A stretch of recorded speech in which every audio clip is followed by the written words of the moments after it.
সরস্বতী পুজোর মধ্যে সরকারি কর্মীদের জন্য সুখবর। সরাসরি কর্মীদের অ্যাকাউন্টে ডিএ বাবদ ঢুকবে 22,000-এরও বেশি টাকা। ফলে খুশি সরকারি কর্মীরা। আশা করা হচ্ছে মার্চ মাসে হোলির আগেই এই টাকা সরকারি কর্মীদের অ্যাকাউন্টে ঢুকবে। সরকার চলতি ফেব্রুয়ারি বা মার্চ মাসে মহার্ঘ ভাতা ঘোষণা করতে পারে, তাই জানুয়ারি থেকে টানা মার্চ তো বটেই, এপ্রিলের বেতনের সঙ্গেও সেই টাকা অ্যাকাউন্টে ঢুকতে পারে। অর্থনৈতিক বিশেষজ্ঞদের মতে মার্চ মাস কেন্দ্রীয় কর্মীদের জন্য ভালোই কাটতে চলেছে। 2024 অর্থবর্ষে জানুয়ারি থেকে কার্যকর মহার্ঘ ভাতা, মার্চ থেকেই তা দেওয়া হবে বলে খবর। এও শোনা যাচ্ছে এপ্রিলের টাকাও একসঙ্গে ঢুকবে অ্যাকাউন্টে।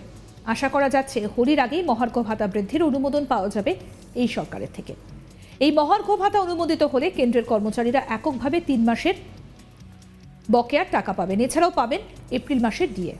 এখন প্রশ্নটা হলো ঠিক কত টাকা বকেয়া পাবেন তারা।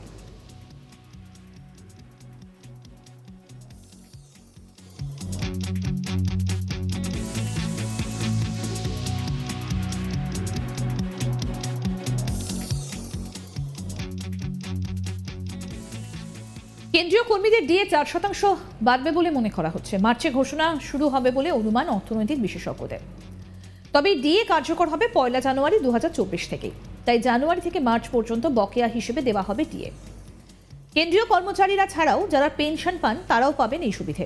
উল্লেখ্য, এই বকেয়া হিসেব করা হবে পে ব্যান্ড অনুযায়ী। লেভেল 1 কর্মীদের গ্রেড পে 1800 টাকা, বেতন 18,000 টাকা। পাশাপাশি ভ্রমণ ভাতাও দেওয়া হয়। লেভেল 1 এ ন্যূনতম 18,000 টাকা বেতনের হিসেবে লেভেল 1 গ্রেড পে 1800 টাকায় কেন্দ্রীয় কর্মচারীদের ন্যূনতম বেসিক বেতন 18,000 টাকা। মহার্ঘ ভাতা বৃদ্ধির কারণে এদের মোট ডিএতে 774 টাকার পার্থক্য হয়েছে। লেভেল 1 এর সর্বোচ্চ 59,500 টাকা মূল বেতনের হিসেব। লেভেল 1 গ্রেড পে 1800 টাকায় কেন্দ্রীয় কর্মচারীদের সর্বোচ্চ বেসিক বেতন 59,600 টাকা। মহার্ঘ ভাতা বৃদ্ধির কারণে এই কর্মচারীদের মোট ডিএতে 2,276 টাকার পার্থক্য হয়েছে। লেভেল 10 এ কেন্দ্রীয় কর্মচারীদের গ্রেড পে হল রুপি। এই কেন্দ্রীয় কর্মচারীদের ন্যূনতম মাসিক বেতন 56,100 টাকা। এইসব কর্মচারীদের ডিএতে 2,244 টাকার পার্থক্য থাকবে। সপ্তম বেতন কমিশনের অধীনে কেন্দ্রীয় কর্মচারীদের বেতন লেভেল 1 থেকে 18 পর্যন্ত বিভিন্ন গ্রেড পেতে ভাগ করা হয়েছে।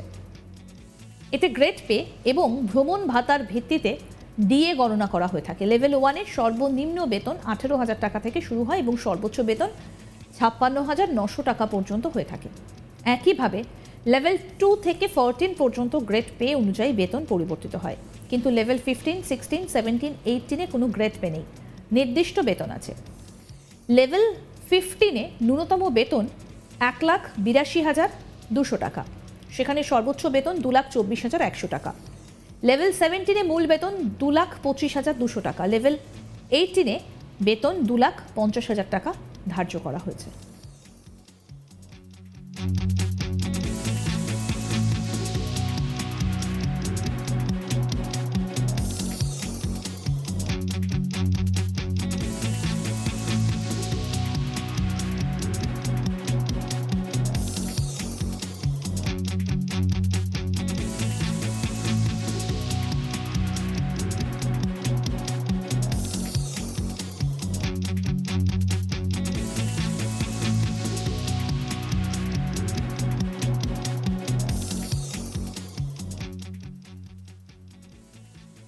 সরস্বতী পুজোর মধ্যে সরকারি কর্মীদের জন্য সুখবর। সরকারি কর্মীদের অ্যাকাউন্টে ডিএ বাবদ ঢুকবে 22,000-এরও বেশি টাকা।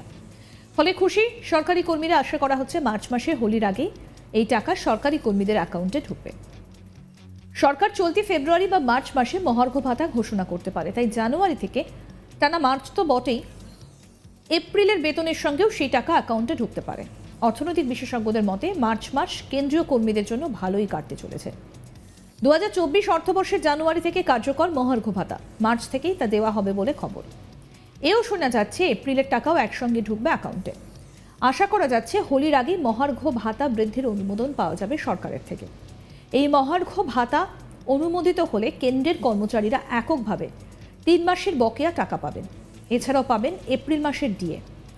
এখন প্রশ্ন হলো ঠিক কত টাকা বকেয়া পাবেন তারা। কেন্দ্রীয় কর্মীদের ডিএ 4% বাড়বে বলে মনে করা হচ্ছে। মার্চে ঘোষণা শুরু হবে বলে অনুমান অর্থনৈতিক বিশেষজ্ঞদের। তবে এই ডিএ কার্যকর হবে 1 জানুয়ারি 2024 থেকে। তাই জানুয়ারি থেকে মার্চ পর্যন্ত বকেয়া হিসেবে দেওয়া হবে ডিএ।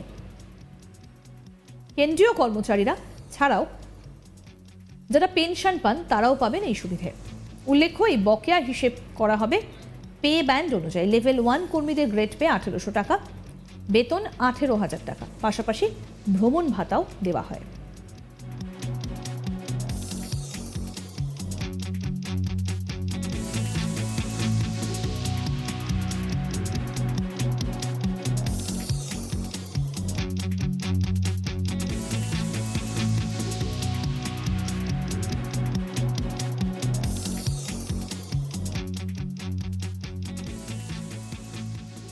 লেভেল 1 এ ন্যূনতম 18,000 টাকা বেতনের হিসেব। লেভেল 1 গ্রেড পে 1800 টাকা, কেন্দ্রীয় কর্মচারীদের ন্যূনতম বেসিক বেতন 18,000 টাকা। মহার্ঘ ভাতা বৃদ্ধির কারণে এদের মোট ডিএতে 774 টাকার পার্থক্য হয়েছে। লেভেল 1 এর সর্বোচ্চ 59,600 টাকা মূল বেতনের যদি হিসেব হয়, তাহলে লেভেল 1 গ্রেড পে 1800 টাকায় কেন্দ্রীয় কর্মচারীদের সর্বোচ্চ বেসিক বেতন 59,600 টাকা। মহার্ঘ ভাতা বৃদ্ধির কারণে এই কর্মচারীদের মোট ডিএতে 2,276 টাকার পার্থক্য। লেভেল 10 এ কেন্দ্রীয় কর্মচারীদের গ্রেড পে হল রুপি। এই কেন্দ্রীয় কর্মচারীদের ন্যূনতম মাসিক বেতন 56,100 টাকা। এইসব কর্মচারীদের ডিএতে 2,244 টাকার পার্থক্য থাকবে। সপ্তম বেতন কমিশনের অধীনে কেন্দ্রীয় কর্মচারীদের বেতন লেভেল 1 থেকে 18 পর্যন্ত বিভিন্ন গ্রেড পেতে ভাগ করা হয়েছে। এতে গ্রেড পে এবং ভ্রমণ ভাতার ভিত্তিতে ডিএ গণনা করা হয়ে থাকে। লেভেল 1 এর সর্বনিম্ন বেতন 18,000 টাকা থেকে শুরু হয় এবং সর্বোচ্চ বেতন 56,900 টাকা পর্যন্ত হয়ে থাকে। একইভাবে লেভেল 2 থেকে 14 পর্যন্ত গ্রেড পে অনুযায়ী বেতন পরিবর্তিত হয়।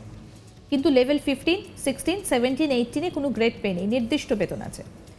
লেভেল 15 এ ন্যূনতম বেতন 1,82,200 টাকা, সেখানে সর্বোচ্চ বেতন 2,24,100 টাকা। লেভেল 17 এ মূল বেতন 2,25,200 টাকা, আর লেভেল 18 এ বেতন 2,50,000 টাকা ধার্য করা হয়েছে।